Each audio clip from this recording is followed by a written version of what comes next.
Funding for This Is Nashville comes from you, our listeners, and Alliance Bernstein. Since 2019, employees have impacted our community by giving more than 5,000 hours of volunteerism in Middle Tennessee. AllianceBernstein.com. Alliance Bernstein is not affiliated with National Public Radio. From WPLN, I'm Khalil A. Colonna, and this is Nashville. In response to gun violence in our nation's schools, some lawmakers have introduced the idea of arming teachers as a solution. Supporters say having armed teachers provides another layer of safety and protection for students. Opponents say it will only increase and create more problems and confusion, let alone increase the stress for teachers and students themselves. As the legislation session ended, Tennessee lawmakers were considering a bill that would allow teachers across the state to be armed. We'll talk with educators, gun violence prevention advocates, and a juvenile judge. That's coming up later this hour. But first, it's time for At Us. Each week, we take time to read the comments so you don't have to. Yes, I am encouraging you to literally at us on Twitter at This Is Nashville and on Instagram at ThisIsNashville_WPLN. Joining me now with a look back at the past week is our digital lead, Anna Gallegos-Cannon. Hey, Anna. Hey, Khalil, and happy Thursday. Happy Thursday to you. We are one step closer to the weekend, but I am not going to get ahead of myself right here. What has been on our listeners' minds this week? During yesterday's show about the unhoused folks finding community and friendship, we had two guests, Imani and Aloe, who met through a program called Launchpad, which provides shelter spaces that are LGBTQ affirming. During that show, Brett tweeted at us saying, quote, "Launchpad is a wonderful organization. The Sisters of Perpetual Indulgence try to help them as much as possible, but they need people to donate, especially long-term sustaining donations." You know the drill of sustainers. Oh, yes. We know better than anyone because we hit our fundraising goal for this week's Sprint Fund Drive. Woo, woo. Indeed, Khalil Sakulona. Yes. And if you're wondering what Anna is talking about, head over to the WPLN Instagram and check it out. If you haven't seen the video, let's just say public radio socks make for great puppets. But I digress. Moving on to trees. So after Tuesday's episode about native trees, we received a nice thank you from Joe Brocco, who actually gave us the idea for that show. On Instagram, she wrote, quote, "Always impressed with the mix of voices you choose, especially happy that listeners heard why native trees matter, why our connection to trees and nature matter, and why trees need our support. Also thrilled that someone else notices trees in Kroger parking lots. By the way, the American sycamores at the 21st Avenue Kroger, a surprising landscape choice, are a treat year-round." Mm-hmm. We also received an Instagram comment from Jessica. She wrote, quote, "This is an important conversation. Trees create a better environment for all of us. These developers should not be allowed to cut down old trees." This is Nashville Speaks for the Trees. Yes, we do. Speaking of important conversations, we've got a special episode coming up on May 31st, looking at the race to become Nashville's next mayor. That is right. And we want to hear from you. What questions do you want the candidates to answer before you get to cast your ballot in August? Head over to thisisnashville.org and scroll down to the Citizen Nashville section to find the post. Send us your comments, and you might hear them on the show. Our listeners always have great questions, so I'm really looking forward to that. So am I. It's going to be a lot of fun. All right, Anna, what else you got? Well, another episode that people really enjoyed was last Thursday's on Latin music. That was a blast. Yes, it was. You know, during the show, Scott tweeted at us saying, quote, "When I was a cameraman in Miami, I shot many live shows, particularly salsa music. My greatest challenge was holding a camera still while resisting the urge and twist and move with the music." Ooh, yeah, I feel that, Scott. It can be really hard to resist the beat sometimes. We also heard from our guest, Catalina, on Instagram. She wrote, quote, "Gracias, This Is Nashville, for having us and highlighting the ever-changing, ever-growing Latin music scene in Nashville. Today's interview literally made my week and gave me a new breath of inspiration. It also gave me an excuse to hang out con mis amiguis, Raúl Ollarse y Rachel Rodriguez. Que viva la música latina y nuestra comunidad en Nashville. We also heard from Alejandro, who tweeted us at us, and he said, quote, as an undocumented immigrant who considers Tennessee their home since 2003, nothing has made me feel more like a Tenexican. I like that. Like hearing Rocky Top, Tennessee being played by a mariachi band during a rally downtown some weeks ago. That really must have been something to hear live during the April 10th protests at the Capitol. Mm-hmm. I couldn't find a recording of that performance, but here's a rendition of Rocky Top by Mariachi Amigos out of Atlanta. This one is for you, Alejandro.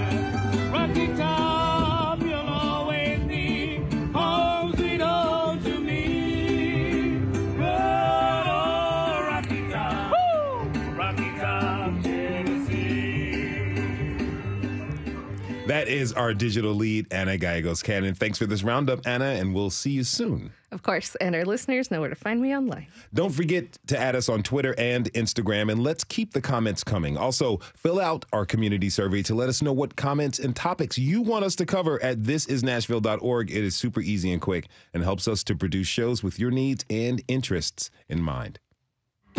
We have to take a short break. When we come back, we'll hear how one Tennessee school district attempted to arm its teachers in response to safety concerns. What do you think of teachers carrying guns in the classroom? Join the conversation by tweeting us at This Is Nashville. We'll be right back.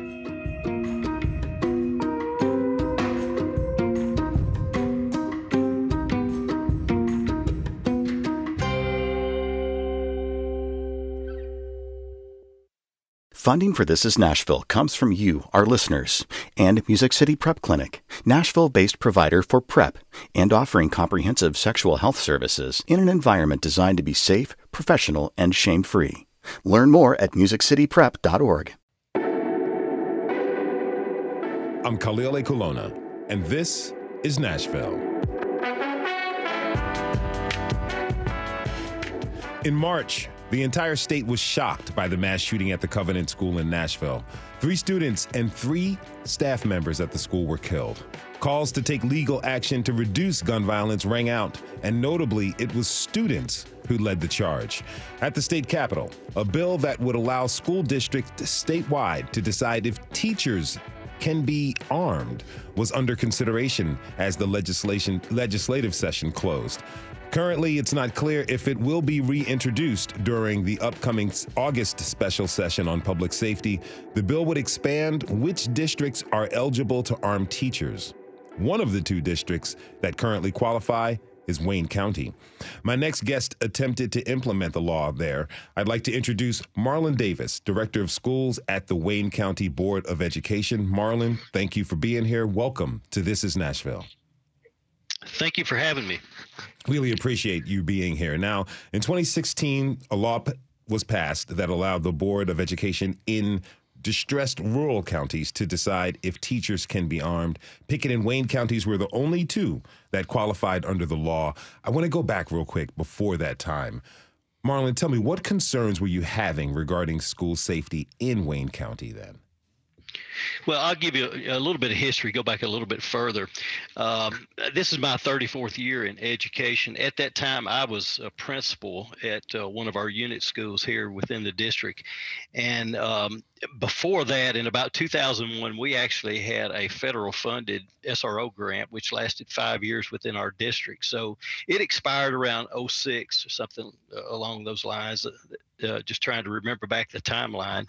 And once it expired, those funds were not replaced. And so we lost our SROs at that time, and there was not, a support locally, fiscally anyway, that would continue that program. So we went without SROs, and protection. Discussion continued throughout the next 4 to 5 years, getting up to about 2011 and 12, and we're trying to find some alternate means of funding, and there just wasn't the federal grants out there at that time. So after the funding dried up for SROs, what did the school board and the community, what did they decide to do next? Well, we wanted SROs, and the community feeling was we needed that protection there. And, the concerns we want our schools to be safe, and we felt like they were, this is a small community, rural environment. You don't expect things to be happening, but we had been used to having SROs within our schools, so we wanted to continue that. The problem was fiscal capacity to pay and fund those types of programs. Maybe there were some other priorities, but the commission at that time didn't fund it. Again, we're a distressed rural county. At this time, we're identified as an at-risk rural county, not distressed anymore. But the funding is just not available. When we start talking about our school fiscal capacity, we're totally dependent, about 90% dependent upon state and federal dollars to fund our school budget. So 10% of that is locally. And when you start looking at those type of numbers, that's some of the highest within the state. And we're not the only county like that. There are several rural counties that are in that situation. So even though you may have a want and a need, the priorities are first, we got to educate, and then what can we do after that? And so the fiscal capacity was not there to continue to support it. So what did you do? What decision did you make to replace the SROs that you no longer could afford? Okay, well, the discussion began probably around 2012, and about 2015, I came in as director of schools at that time. I had a board that really supported the idea if we couldn't get any SRO grants or some additional funding or some way or some shared cost to it, then let's see about what can we do about just arming our staff and students. And so we looked at some ideas that other states had going at the time, and I don't really recall. There may have been some areas in Texas. There could have been some places up northeast that had utilized this type of legal way to put guns in staff's hand and at least provide some protection. So we started thinking, as people say, outside the box. So what can we do? And one of those things is our local legislature. And there was support in the community for it. Representative Byrd at the time with Representative Rogers proposed a bill that went through the legislature and was passed, signed by Governor Bill Haslam in 2016, which allowed distressed rural counties to place handguns in with employees. Now, there were some restrictions to it, and the restrictions were you could only have one employee armed per 100 students. Most of our schools are small, probably 300 to 400 students within a building or less. And so that means we would only have, 3 to 4 employees within a building, depending on the building size and ADM of students that are within the building. Now, I understand that you soon after surveyed teachers in the district to get an idea of how many owned handguns and who would be willing to carry at school. How did they respond? We did do that, and I have about 220 certified employees within the district and about 400 paid employees, support staff, and everything all together. We surveyed them, and obviously that's a survey that wasn't required. We received probably mid-50s respondents to it, and those were primarily the ones who were already permit holders. There were a few that were not permit holders, but were still willing to go through the training.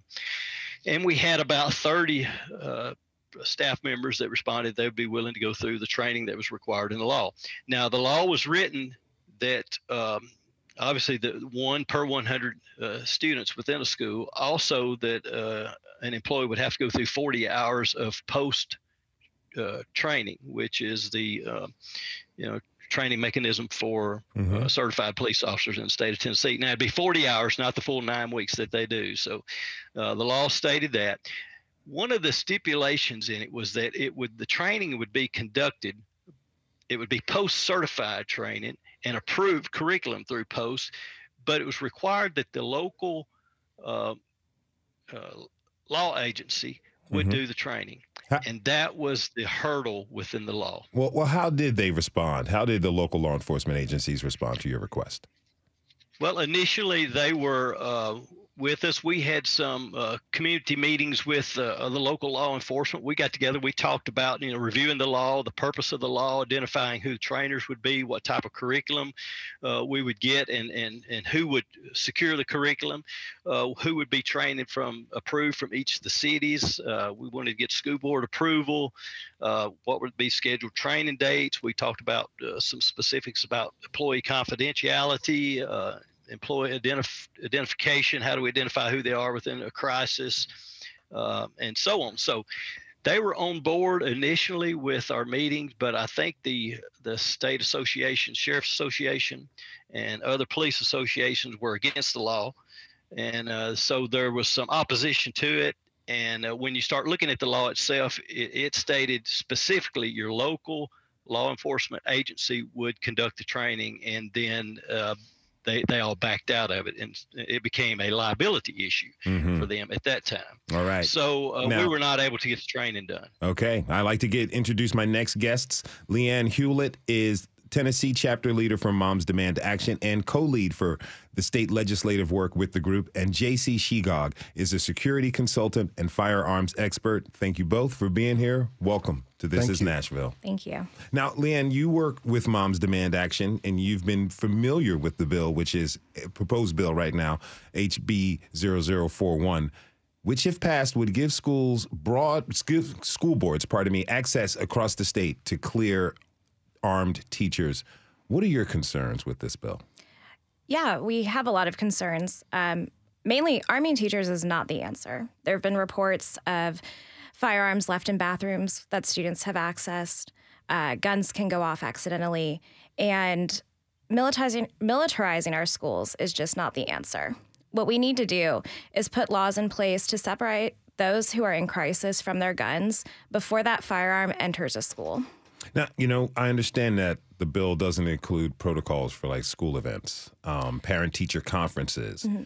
How does that lack of direction in how to safely store the guns, how does that concern you? Yeah, so the bill does require that if a teacher is armed, they disarm before disciplinary meetings or events in school gyms and auditoriums.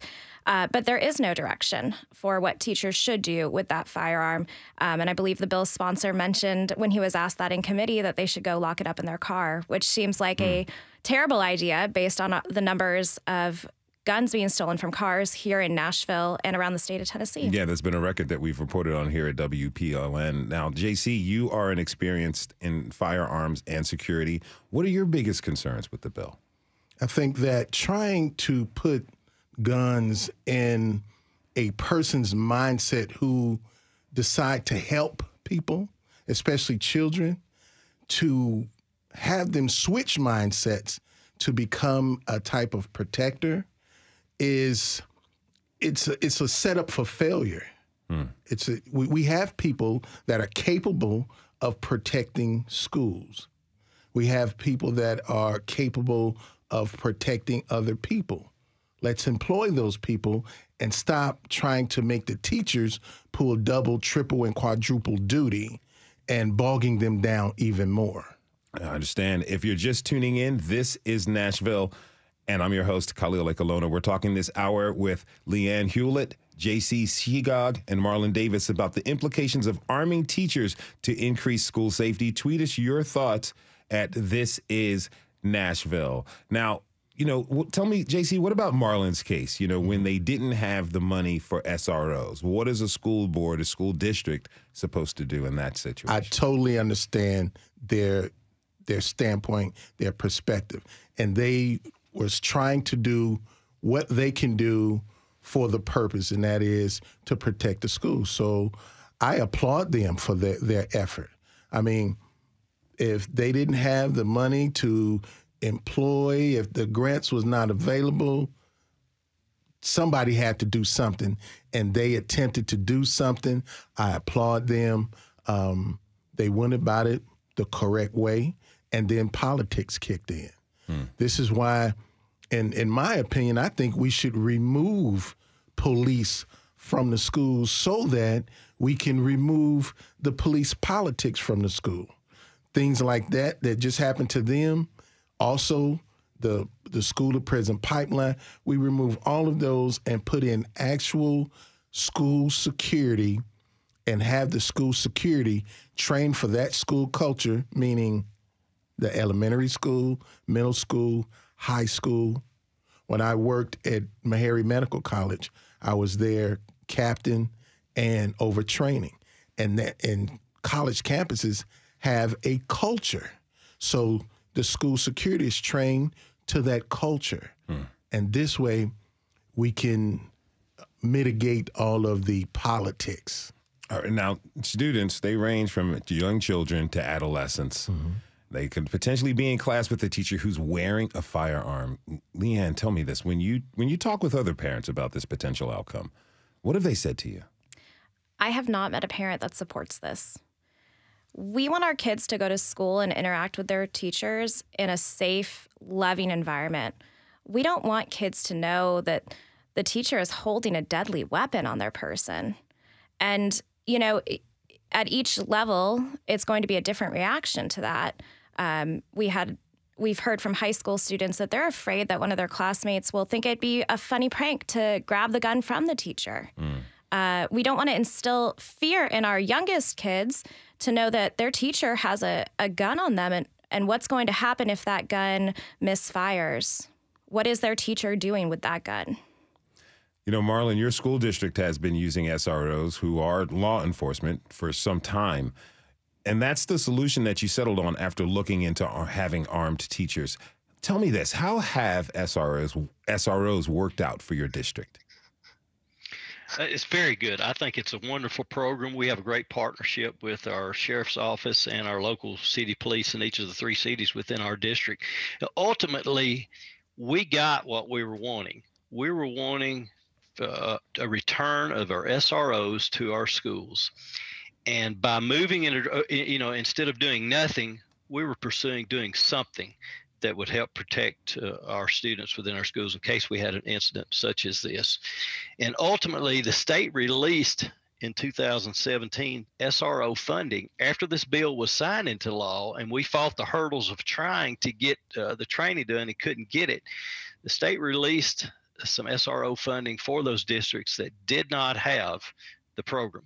And so we were able to fund those for about 3 years, and then that money expired. It was actually a 2-year grant. We weren't fully staffed. We were able to use some rollover money and fund it for a 3rd year. Then I've picked it up and continued the program in conjunction with our sheriff's department with some ESSER funds, which is the the COVID emergency relief money.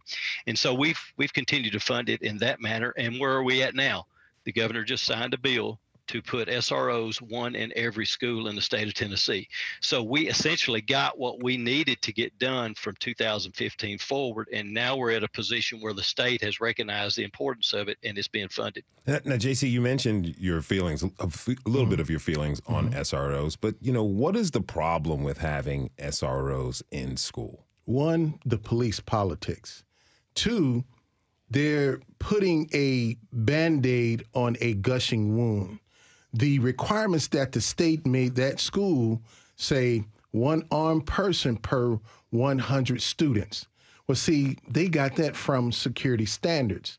Whenever a person that requires security services, a security consultant say, okay, we need 1 officer per 50 or 100 people. Now, in real life, and I don't say real life, in bigger areas, you only got 1 or 2 SROs. There is no way they can actually perform the job of protecting the campus, the staff, and the students if it's 1 or 2 of them per 500, 800, 1,000, 2,000, 3,000 students. It's a pacifier. And a pacifier is something you give to a baby that don't know the difference between real food. And most people don't know the difference between real security and protection. And this is a pacifier that they've been given. Now, Leeann, you mentioned parents not really liking the idea of their kids being in class with armed teachers. What are your thoughts on SROs? Do you feel comfortable sending your child to school with an SRO present? I mean, personally, I would really like to see the state legislature stop the guns from entering the school. I would like the state legislature to look at passing an ERPO bill, an extreme risk protection order bill, to separate those who are at risk for committing these mass shootings in our schools, but also across our community, at the movie theater, at the grocery store. What we need is a law that enables law enforcement and family to get guns out of the hand of people in crisis before it enters our schools and our communities. Now, back to you real quick, JC. You were talking about the protocols for protecting a large group of schools. I think there's some schools out here that have populations of 2,500, even more out there. What can be done to have better security at schools so students can to have an actual security team, and these teams have various duties within the school, within like juvenile court, counseling. This is how we work on getting these students and these parents the services that they need. When you have a police mind frame, that typically police culture is a us against them mentality. But if you have somebody trained for that culture, then now we're in a healing process. We're trying to get this person help, get this parent help, get this family help, instead of racking up enough arrests to where they can ask for grant money for the other programs. Who would be the authoritative body that would oversee this security group? It would be either the school system itself or whoever providing the resources like juvenile court. So you want to keep law enforcement out of the picture altogether? Right. Well, not altogether. You know, we look at what we call a force multiplier. We want to work together, but we want to establish that this is a school, and we need to conduct ourselves like we're dealing with students, like we're dealing with children. And okay, so one thing I want to ask you, Leeann, in regards to this law, if there were an incident where someone were shot by an armed teacher, who's legally liable for that? Yeah, from what we understand, the teacher that had the firearm and shot it would be the only person legally liable. School districts and the law enforcement agency that approved the teacher to carry would not be liable. Have you talked to educators about that provision? We have. Educators do not support that. I mean, our educators are not well paid. They deserve the world, and they're not given that. But to be held civilly responsible for an accident when they are just trying to do what the legislature is asking them to do, to carry guns, just seems unfathomable. You know, Marlon, was liability a concern for you when you were looking into arming teachers for your district? It was, and that's a question I had with our insurance company that covered us, and they said we would be covered. And in fact, the liability could possibly be increased because of it, and it was not an issue. I can't help but to think of like the environment at schools and what type of psychological impacts this has from having a security team, more SROs, or armed teachers, what that does to students' minds. I mean, Marlon, as a school board administrator, are these the only options available that we have to keep our schools safe? Well, we've utilized a lot of different funds in order to make some changes to our campuses, physical facilities and those types of changes to make them safer.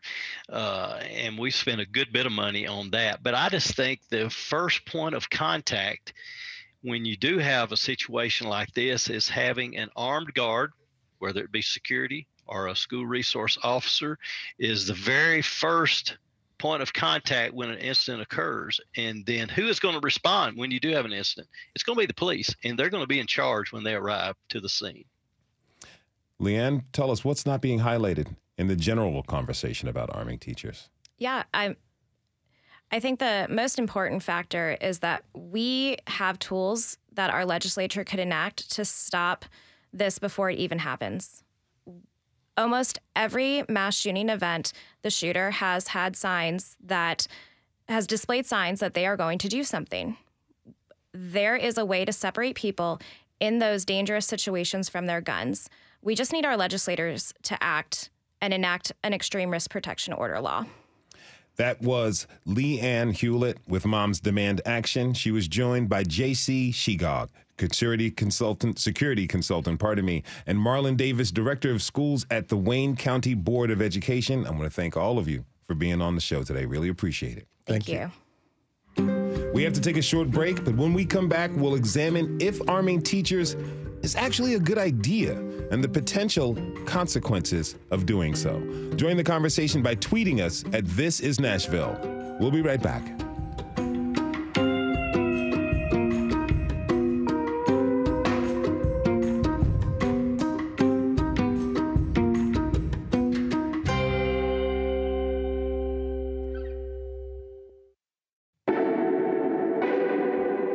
I'm Khalil A. Colonna, and this is Nashville. This hour, we are talking about arming teachers. Is it a viable solution to gun violence in schools? Before the break, we talked about a bill that would expand the ability of school boards to allow teachers to carry guns in class. We heard about some of the difficulties of implementing this. Now let's turn to the question, will arming teachers actually keep students in school safe? To explore this, I'd like to introduce my next guests. Jonathan Brocco is an educator and school administrator here in Nashville. Karen De Leon is a senior at Lipscomb and who is on the path to becoming a teacher. And Sheila Jones Calloway is a juvenile court judge. Thanks to you all for being here. Welcome to This Is Nashville. Thank you for having us. And, you know, I'd like to really get a sense of how this bill to expand the ability to arm teachers has really impacted you all. Jonathan, when you heard about the bill being introduced at the state legislature, how'd you respond? I was not a big fan of the idea. Outside of being an assistant principal here at a school in Nashville, I work with the Aquila da Silva Foundation, a nonprofit geared towards raising awareness around gun violence and gun violence prevention here in town.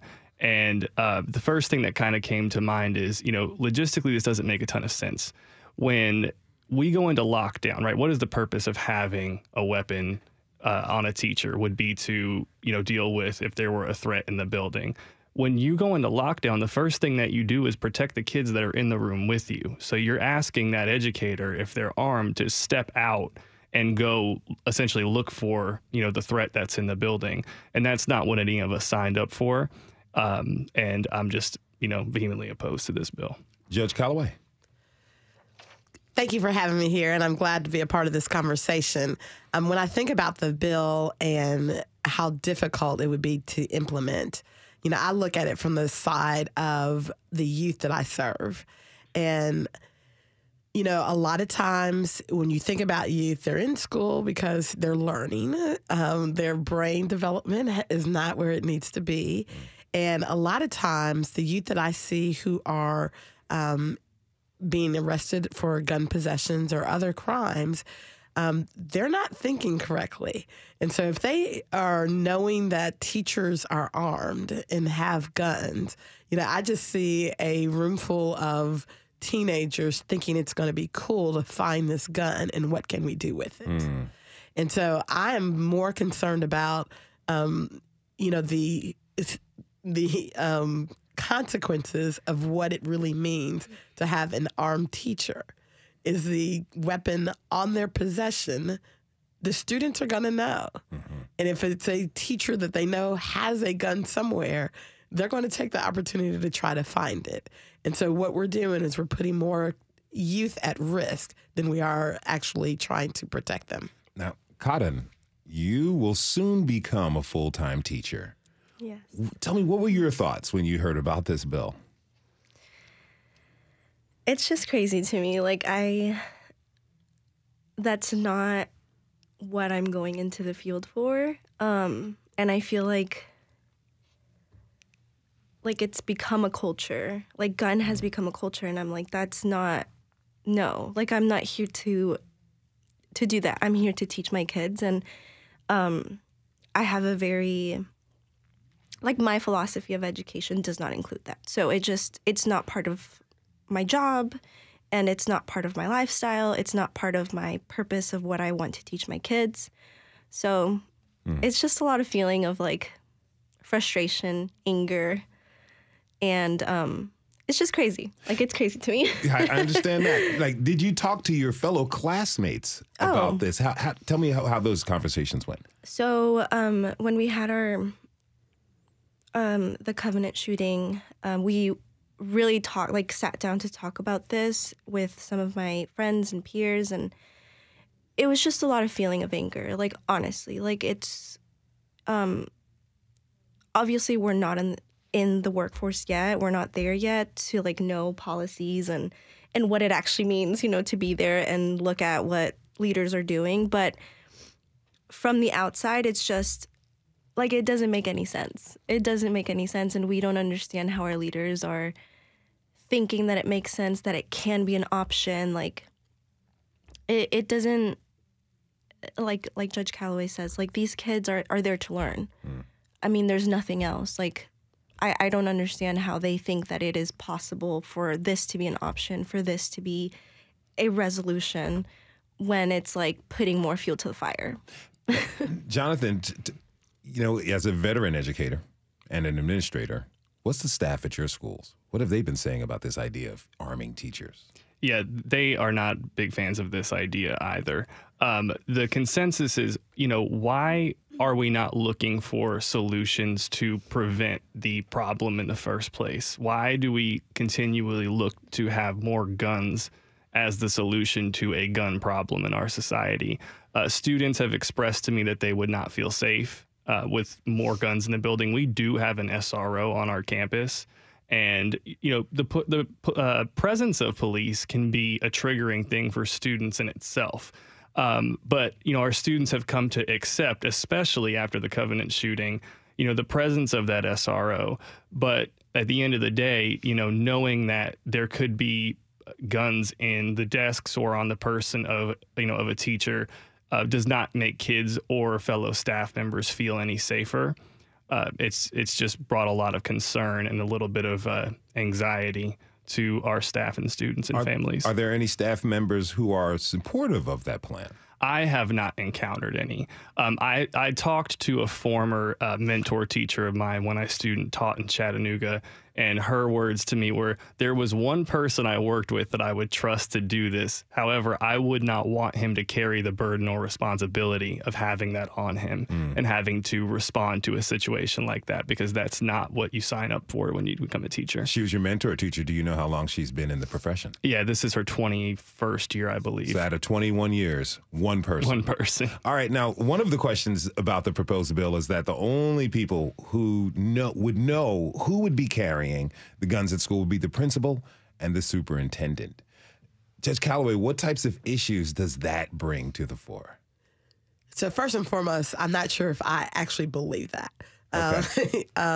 You know, secrets last about as long as the person who's carrying them can carry it. True. And the idea that only a few people would know exactly who has the guns, I don't think is going to actually happen in practice. You know, I think about when we have charges against certain students and we're only allowed to tell the principal or the teacher or whoever's in by statute, we always know that someone violates that and someone finds out, oh yeah, that kid's on probation for this, that, and the other. And so I don't believe that that's actually going to be what happens. And then if some students who are angry or upset and they might know, I think this teacher probably is carrying a gun, that student might go look for it and might go to try and find it. And then where are we? I don't think that that's true. And I think, you know, earlier one of the panelists was talking about, you know, the law that says if you have to, you can't carry it while under certain restrictions, just go put it in your car. Yeah. That really is a nightmare. The highest number of cases that I see on a regular basis are children stealing guns out of cars. Yeah. And so, yeah, that makes sense that we actually would put that in a law. I used to teach high school, and I've had things taken from my vehicle. I've had things taken from my desk. I have had things taken under lock and key at that. But I also know that high school students sometimes get into fights.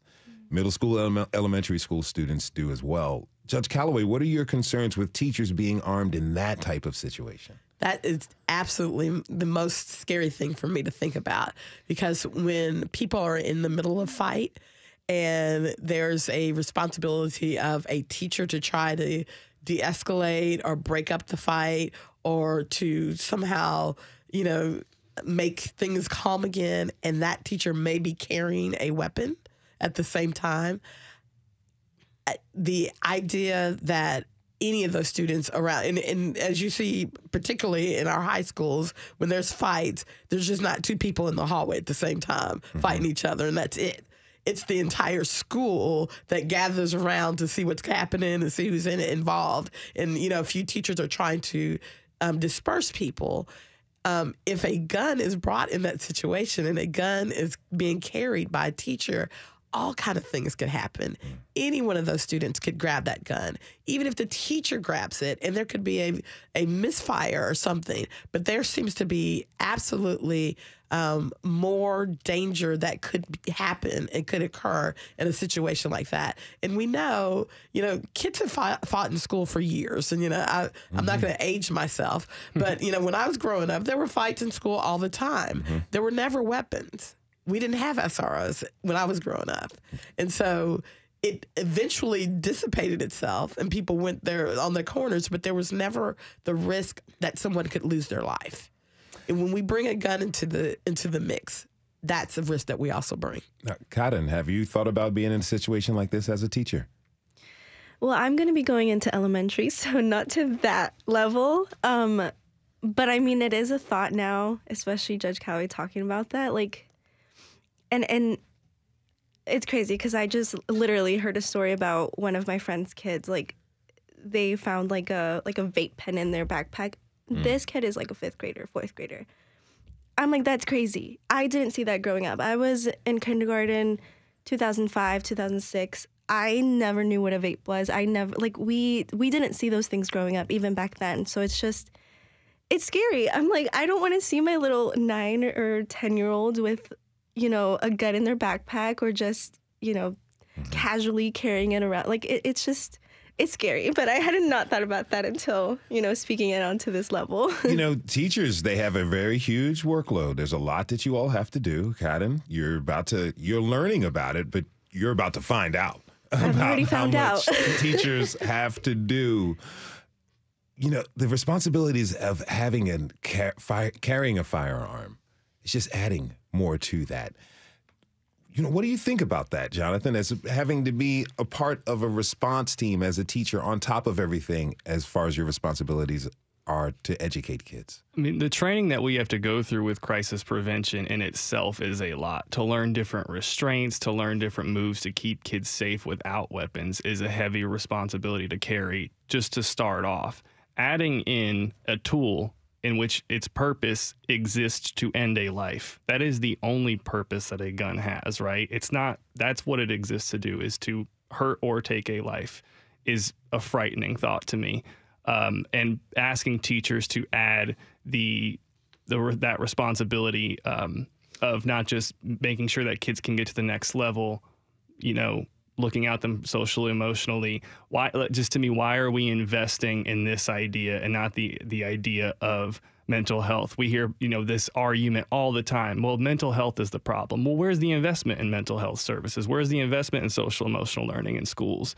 All we do is talk about more guns. And again, that's adding a problem to an existing problem. Now, Cotton, Judge Calloway, I saw you both nod your heads when Jonathan was talking about mental health. What's your response? Jonathan is absolutely spot on. We absolutely know that there is a issue with mental health, and there is absolutely a deficit in support for mental health. When I have youth that come into the court system that are suffering from mental health issues, there is absolutely no place for me to go.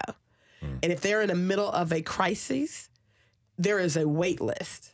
So I'm having a child in a court setting who has probably committed a crime but needs absolute mental health services immediately. They're going to have to wait about 2 months before they can get services. 2 months. Easy. It's that type of backlog? It's that type of backlog. And so instead of, what we're doing as a state, we're saying, well, we know that that's a mental health issue. let's not put resources and bring in more mental health providers, put some money behind facilities that can handle mental health and the youth that need to be served. What we're doing instead is saying, oh no, let's just arm teachers instead. And so what you're still going to have is an escalated mental health crisis for a number of youth in our community, a number of people in our community, not just our youth in the community, but we have a mental health crisis for everybody. And we don't have the resources to treat everyone that needs to be treated. Now, Cotton, as you were in school, as you're getting close to becoming a teacher, did they talk to you about mental health services and how to work with children in need? I think when I was in school, I'm very grateful for one of my high school teachers, Miss Laura Fitz. She actually introduced restorative practices to our school at Glencliff. And that was when I started to realize, like, mental health and, like, trauma and, like, being trauma informed. And I'm very grateful for that elective class. And going through that, that's actually one of the reasons why, that pushed me to go into education, was because where I grew up, how I grew up, that's a really big thing. Like, we go through a lot, especially as a first-generation student, a daughter of immigrants, and many people who look like me, my peers who looked like me. Like, it's a lot of trauma that we bring, and that's something that, that's really the root of everything, is how can we support our students? And that's what I want to do in going into the classroom. It's like, I want to invest in their mental health. I want to invest on, okay, how can we have more restorative conversations? What can I do to be with you and not do to you or for you? It's like, how can I be with you? Because talk to me more about these restorative conversations and practices. Yeah. So what I have learned throughout my learning, even when I started doing the elective in high school, throughout my program now, it's just a different approach to communication, to lifestyle. We could even say lifestyle, and the culture, like the culture in schools, work community, work environments, like being less punitive and more, what would be the correct word? More restorative, like being with your people and not against them and not doing it for them. I think that's the biggest thing that I got from it, is how can I be with you, beside you, on your level, and that's what I've learned throughout restorative. And people think like, oh, it's like, okay, well, let's talk about what happened. What did you do to offend me, and how did I feel about it? No, like, no, it's a process. Like, you plan for these conversations, and you have to, make sure that these people are ready for those type of conversations, because it's not something normal that our society has come into. Like, again, usually now it's like, oh, you offend me, I offend you. So it's like combative, adversarial, rather than collaborative. Judge Calloway, I see you nodding your head. How do you feel about restorative practices? Absolutely. And I had an opportunity to work with the restorative practices in Glencliff and other places. And we have a restorative program in our court system, and it is absolutely the way to go. When people question about, punishment and being punitive, but what it really looks like, it's more about accountability. And I'm accountable to we're accountable to each other. If someone's harmed, we're all a part of helping to cure that harm. And you can do that in the justice system as well, and find more justice than you can in what we call our criminal system now. Because if we're concerned with the person who was harmed, how do we heal that person? How do we bring them back to a level where they can feel part of our community, our society again? And then how do we hold the person who caused that harm accountable, but yet bring them to a level where they can be productive in our community? You can do that through restorative justice. Create an environment where they're welcomed back into the community rather than shunned and ostracized. Absolutely. All right, final question for you, Jonathan. As an educator, what do you want lawmakers to think about when approaching school safety? About 30 seconds. Yeah, first of all, I mean, they've demonstrated they don't trust us to pick the curriculum and books for our kids, but they trust us to carry guns is just a big curiosity that I have. But I just want them to hear that we are here to teach kids and get them to the next level and be a lifelong support for them. We did not sign up to be police officers. That is local educator and school administrator Jonathan Brocco. He was joined by juvenile court judge Sheila Calloway and Lipscomb senior Karen De Leon. I want to thank you all for being with us today. Thank you for tuning in this hour. Really appreciate you all being here. Thanks to everybody for listening to This is Nashville this hour. This is Nashville is a production of WPLN News and Nashville Public Radio. Today's episode was produced by Magnolia McKay. Our senior producer is Steve Farouche. Our digital lead, Anna Gallegos Cannon. Michaela Elias is our technical director. Our executive producer is Andrea Tudhope. The masterminds behind our theme music are Laurent and Namir Blade. Special thanks to Linda McFadgen Ketchum, Alexis Marshall, and Paige Flager. Listen back at thisisnashville.org or wherever you get your podcasts. The conversation doesn't end here. Tweet us at This Is Nashville. Find us on Instagram and tell us what you want from our show by filling out our quick survey online. This is Nashville. I'm Khalil Ekolona. We'll see you tomorrow, everybody, and be good to each other.